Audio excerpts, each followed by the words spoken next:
Hey everyone, welcome back to our channel. Today, I will be going over how to set up a VPN on an iPhone.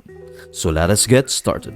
First, go to the App Store and download a VPN app of your choice. There are many options available, so choose one that meets your needs. Once the download is complete, open the VPN app on your iPhone.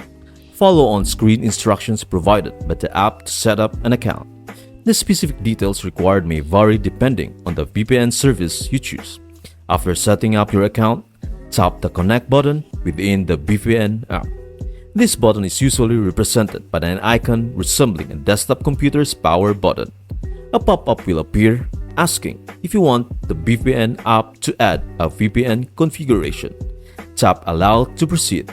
The VPN app will automatically configure the VPN settings on your iPhone and activate the VPN connection. The VPN will remain active until you disable it manually or uninstall the VPN app.